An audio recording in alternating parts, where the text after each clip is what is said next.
আসসালামু আলাইকুম, কেমন আছেন সবাই? তো বাজার নিয়ে আসছিল, তো ঢালাঢালি করতে একটা সময় লাগে, আসলে সেই সময়টা কুল হয় না, পাওয়া যায় নাই। তো এখন ঢালাঢালি শুরু করলাম, সকালে কাজ শেষ। এই তো আজকে অনেক কাজ আছে, তো বাজারগুলো ঢালবো।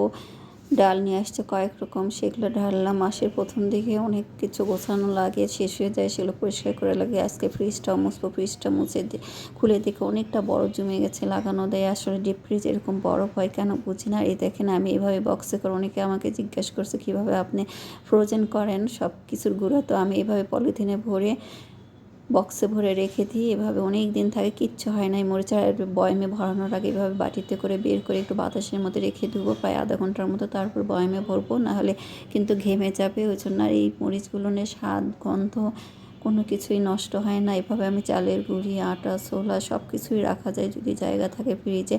নর্মালি রাখলে ভালো হয়, কিন্তু নর্মালি আসলে জায়গা নাই দেখে আমি ডিপে রেখে দিছি, কিন্তু খুব একটা খারাপ হয় না। এগুলো নষ্ট হওয়ার ভয়ও থাকে না, ফাঙ্গাস ধরার ভয়ও থাকে না। আবার অনেক সময় গোটা গোটা দলা বেঁধে যায় কোনো কিছু। এখানে যে চালের গুঁড়ো রাখছিলাম এতটুকুই আছে আমার, খেতে খেতে তো ভাবলাম এই চালের গুঁড়িটা বের করে বাতাসে রাখি, পরে আমি বক্সে ভরে রাখবো। আর দেখেন ফ্রিজের অবস্থা, আমি একটু একটু করে বরফগুলো কাটছি, ফ্রিজ অফ করে রাখছি। ফ্রিজটা আজকে পরিষ্কার করব, মানে কাজ থাকি প্রতিদিনই কিছু না কিছু বের করি কাজ।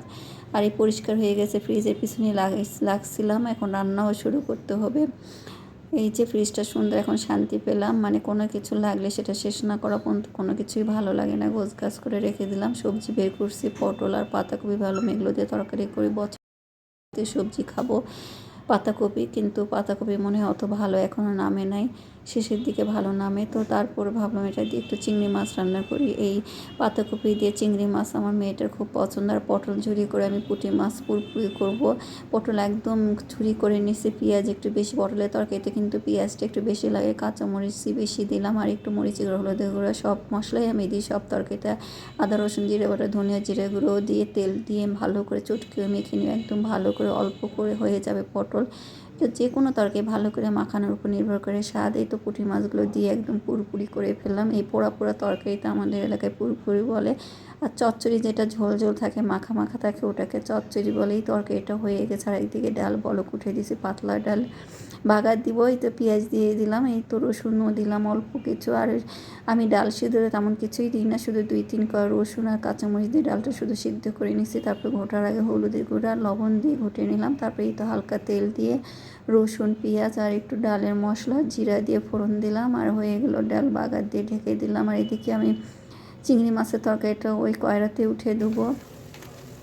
তো পেঁয়াজ দিয়ে এই তো জিরা ফোড়ন দিলাম, একটু আদা রসুন বাটা, মরিচের গুঁড়ো, হলুদের গুঁড়ো, লবণ আর একটু জিরা ধনিয়া গুঁড়ো দিয়ে দিলাম। এই জিরা ধনিয়া গুঁড়োও কিন্তু আমি ফ্রিজে রেখে দিচ্ছি, খুব সুন্দর থাকে, একটু একটু করে বের করে বয়মে ভরাই। আর চিংড়ি মাছ আমি বড় চিংড়ি মাছ দিকে ছোটো করে কেটে নিয়েছি, মাঝখানে দিয়ে দিলাম। মাছটাকে কষে নেবো ভালো করে, কারণ পাতাকপি রান্না করতে খুব একটা সময় লাগে না, খুব অল্প সময়ে হয়ে যায়। এই জন্য পাতাকপিটা মানে পাতাকপি তো কাঁচাও খাওয়া যায়, সিদ্ধ খাওয়া যায়। এই জন্য মাছটা একটু ভালো করে কষিয়ে নিলাম, আর নেড়ে চেড়ে একটু মাখা মাখা করবো।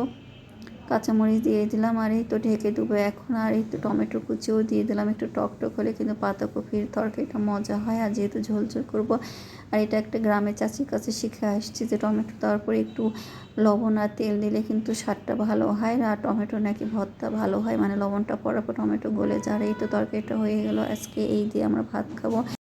মাছের পুরপুরি, চিংড়ি মাছের পাতাকপির ভাজি আর ডাল, আর একটা তরকারি আছে, কালকের মাছের তরকারিও আছে, জন্য হয়ে যাবে আজকে আমাদের। এই দিয়ে আমরা এখন খাওয়া দাওয়া করি। আজকে অনেক কাজ করছি। আর এই তো কালকের এই যে ফুলকপি সিম দিয়ে তরকারিটাও আছে। তো ভাবলাম একটু মার্কেটে যাই, অনেকদিন পর আজকে মেয়েটাকে নিয়ে মার্কেটে গেলাম, একটু ঘুরলাম। আসলে এগুলোর মানে টানে, নারী কিসে টানে বলে না, আসলে এই যে কুকারিজের দোকানে গেলে সব কিছুই মনে হয় নেই, সব কিছুই ভালো লাগে। যে কেকের আইটেমগুলো, সাধারণত আমরা এগুলোই নিতে গেছি, কেকের আইটেমগুলো, ওই জন্য ওই দোকানেই গেছি। ওখানে আবার কুকারিজের জিনিসও পাওয়া যায়, এগুলো দিলে চোখ একদম কি বলবো, আর নিতে ইচ্ছা করে সব কিছু। তার খেলাম, আর এই যে মোমোজ খেলাম গরম গরম, আর সব কিছু নাস্তা পানি খেয়ে আমরা চলে আসলাম। মাঝে মধ্যে এরকম কিন্তু ভালোই লাগে, গরম গরম দুজন মিলে মা মেয়ে বসে বসে খাওয়া দাওয়া করলাম। তো আজকে সময়টা ভালোই কাটছে। তো ভালো থাকবেন, আল্লাহ হাফেজ।